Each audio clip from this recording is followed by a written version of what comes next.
मनोहर उर्फ मन्नू एक साधारण परिवार का लड़का था। बचपन से ही उसे टेस्टी खाने पीने और खिलाने का बहुत शौक था। पढ़ाई में उसका मन नहीं लगता।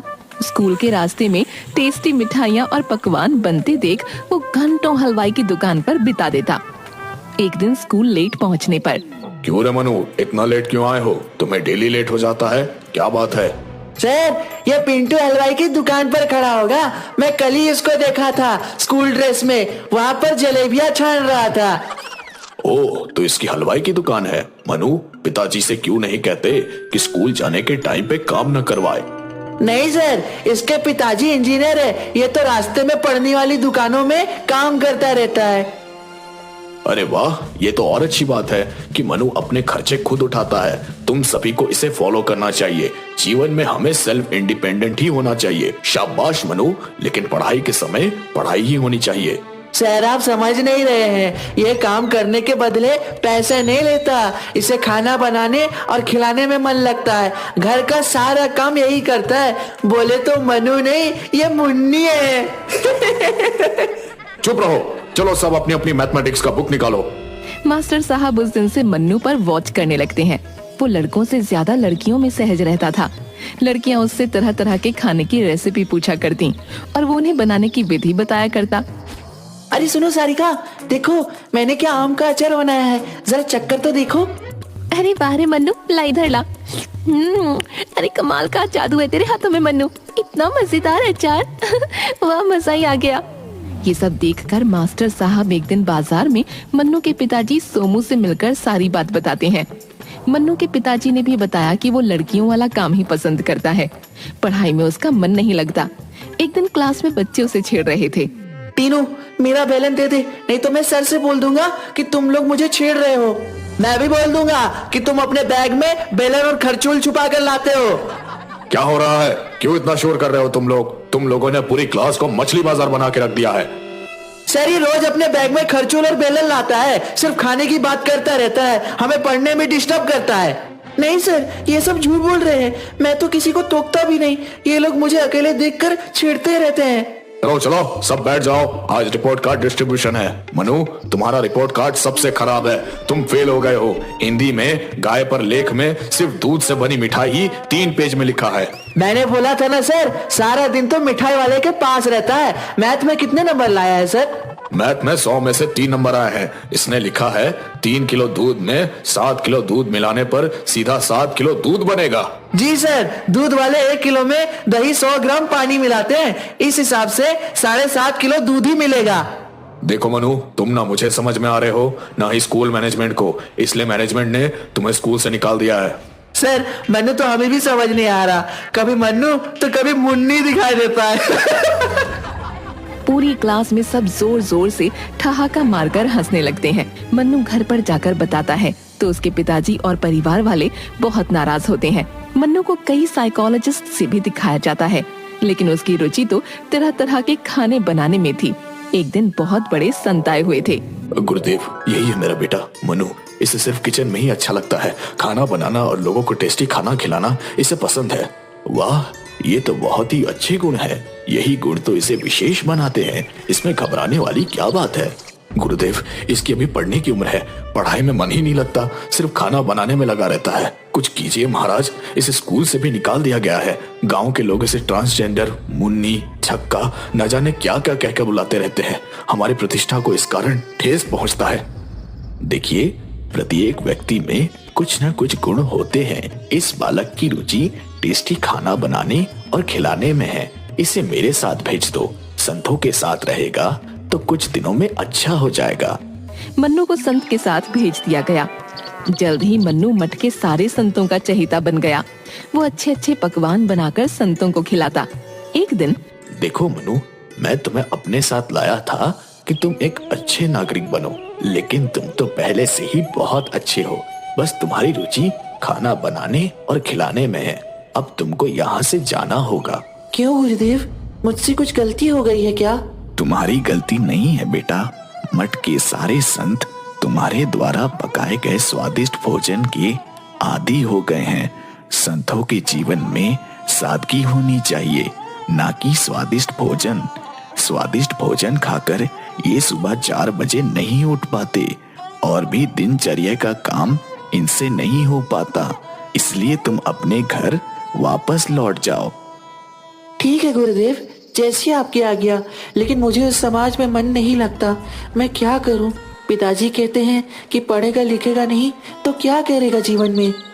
बेटा, तुम्हारा खाना बनाने और खिलाने का हुनर देख मुझे लगता है कि तुम्हें लोगों को खिलाने वाला काम करना चाहिए। मन्नू वापस अपने घर आ जाता है। गांव वाले फिर से उसे मुन्नी मुन्नी कहकर चढ़ाने लगते हैं। एक बार गांव के सरपंच हुकुमचंद की बेटी की शादी होती है। एक से एक पकवान बन रहे होते हैं। सरपंच के कहने पर मन्नू सारे पकवानों की देखरेख कर रहा था, लेकिन उसी वक्त एक हलवाई को हार्ट अटैक आ गया और एक मेन हलवाई लच्छू हलवाई को छोड़कर सभी कारीगर चले गए। उस समय मन्नू मोर्चे को संभालता है। बेटा मनु, मेरी इज्जत अब तेरे हाथ है। अगर मेहमान बिना खाए यहाँ से चले गए तो मेरी नाक कट जाएगी। अरे चाचा, आपकी बेटी मेरी बहन है, आप फिक्र ना करो, दूसरे काम को देखो। मुझे सिर्फ 4-5 काम करने वाले लड़के उपलब्ध करवा दीजिए। नहीं मालिक, आप नहीं समझ रहे। 12,000 आदमियों का खाना, वो भी 20 वैरायटी में 4-5 लड़कों में कैसे बनेगा? ओ, अब मैं क्या करूं? कहाँ जाऊं? आज इतना जबरदस्त लगान है कि आसपास के गांव में कोई भी हलवाई खाली नहीं है। अब मेरी पगड़ी उछलना तय है। सब हो जाएगा लच्छू चाचा, बस आप सब्र रखो और जैसा मैं कहता हूँ वैसा करो। सरपंच चाचा, आप जितनी जल्दी हो सके 4-5 लड़कों को भेजो। मन्नू लच्छू हलवाई और 5 लड़कों को लेकर अपने काम में लग जाता है। सिर्फ 10 मिनट में 5 लड़कों को काम समझाने के बाद सभी को अपने अपने काम पर मन्नू भेज देता है। रात करीब 8 बजे बारात हुकुमचंद के दरवाजे पर आ जाती है। पता चलता है कि बारात में 200 आदमियों की जगह 300 लोग आ गए। हुकुमचंद दौड़कर मन्नू के पास आता है। मनु, बारात में 100 आदमी ज्यादा आए हैं। पहले बारातियों को खाना खिलाओ, गांव के लोगों को बाद में देखेंगे। इज्जत तो चला ही गया। चाचा कुछ नहीं होगा, आप बस देखते जाइए। पहले बारातियों को खाना देते हैं, उनके खाते खाते गांव वालों का भी खाना बन जाएगा। पता नहीं बेटा क्या होगा, लेकिन तुमसे बात करके हिम्मत आ जाती है। चाचा, सारा खाना रेडी है, आप बस बारातियों को खाना खिलाइए। खाना बहुत स्वादिष्ट बना था। सारे बारातियों को खाना खिलाने के बाद गांव के लोगों को भी खाना खिला दिया जाता है। हुकुमचंद ये देखकर काफी खुश हो जाता है। वो मन्नू की प्रशंसा पूरे गांव से कर रहा था। अरे सोमू, कल अगर तुम्हारा बेटा मनु नहीं होता तो मेरी इज्जत तो चली ही जाती। वो सब तो ठीक है सरपंच जी, लेकिन इसी रुचि के चलते इसकी पढ़ाई छूट गई। लोग इसे मुन्नी और न जाने क्या क्या कहते हैं। वो आपसे छुपा हुआ नहीं है। अरे कहने वालों को कोई रोक सका है? मनु में जो टैलेंट है वो किसी में नहीं। कल मेरी बेटी की शादी में एक से एक ऑफिसर, इंजीनियर, डॉक्टर, वकील, बिजनेसमैन आए हुए थे, लेकिन मनु ने मेरी पगड़ी की लाज बचाई है। इसके बाद मन्नू गांव में और आसपास में शादी समारोह में खाना बनाने का काम करने लगता है। बारात में आए एक सेठ मन्नू के खाने की, खासकर उसके टेस्टी डोसे को खाने के बाद मन्नू को शहर में उसके रेस्टोरेंट में काम करने का ऑफर देता है। मन्नू अब शहर में रेस्टोरेंट में जाकर काम करने लगता है, लेकिन जल्द ही रेस्टोरेंट के मेन शेफ से उसकी बनती नहीं और वो वहाँ से काम छोड़कर ठेले पर डोसे की दुकान खोल लेता है। उसके मधुर व्यवहार और लजीज डोसे की वजह से जल्द ही वो छोटी सी दुकान से बड़ा रेस्टोरेंट बना लेता है। इधर टीनू के पिताजी एक सड़क हादसे में गुजर जाते हैं। टीनू पिताजी का व्यापार ठीक से चला नहीं पाता और घाटे में चला जाता है। वो काम खोजने शहर आता है। एक दिन टीनू को बहुत भूख लगी थी।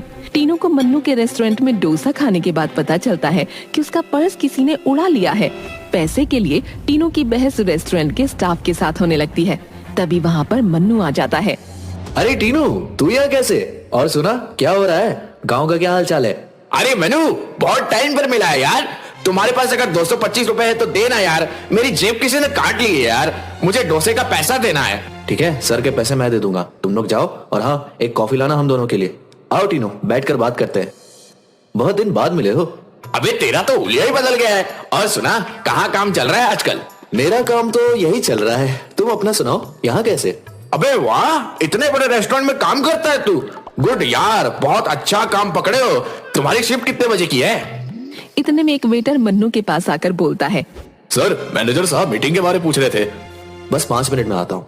अबे साले जा मीटिंग अटेंड कर, नहीं तो मेरे चक्कर में मैनेजर कहीं तुझे छुट्टी ना दे दे। और हाँ देख, मैनेजर जैसे बड़े लोगों से टच बना कर रख। अबे ये कोट टाई बदल कर प्रॉपर वेटर वाली ड्रेस पहन ले, नहीं तो बड़े लोगों का मूड का क्या भरोसा। बस 5 मिनट रुको, मैं मीटिंग से होकर अभी आया। हाँ भाई, मुझे भी काम है तुझसे। ए वेटर, जरा इधर आना। जी सर, ऑर्डर कीजिए। अबे अभी तो तुम लोगों को बताया कि मेरी जेब किसी ने काट लिया है, और ऑर्डर के बारे में क्यों पूछ रहे हो मेरे से? मजाक उड़ा रहे हो क्या मेरा? सर, आप मनु सर के दोस्त हैं, आपको पैसे की क्या चिंता, आप बस ऑर्डर कीजिए ना। अबे मन्नू को सर सर कह के इतना मत चढ़ा दो कि खातिरदारी में उसकी सैलरी ही काट ली जाए। क्या सर, आप भी मजाक करते हैं? वो तो सैलरी हम सबको देते हैं, वो इस रेस्टोरेंट के मालिक हैं। क्या इतना बड़ा रेस्टोरेंट मन्नू का है? अरे उनके तो ऐसे 3-3 रेस्टोरेंट है शहर में। तभी वहाँ पर मन्नू आ जाता है। सॉरी टीनू, मुझे देर हो गई आने में। वो मैनेजर हिसाब किताब में कुछ घोटाला कर रहा था यार, हटा दिया उसे। दोस्त, तू मैनेजर बनेगा? तुम्हारी मैथ्स तो बहुत अच्छी है। 50,000 रुपए सैलरी, गाड़ी और रहने खाने का क्वार्टर मिलेगा। मुझे माफ कर दे दोस्त, मैंने हमेशा तेरा मजाक उड़ाया, और तुम मुझे इस वक्त मदद कर रहे हो जब मुझे पैसे की सख्त जरूरत है। मैं दाने दाने का मोहताज हूँ। सचमुच तुम देवता हो यार। अरे बस कर पगले, अब रुलाएगा क्या? हमें किसी भी व्यक्ति की पहचान उसके रंग रूप या लिंग भेद से न करके उसके व्यवहार और अच्छे आचरण से करनी चाहिए, क्योंकि ईश्वर की बनाई गई हर एक वस्तु और प्राणी अपने आप में अनमोल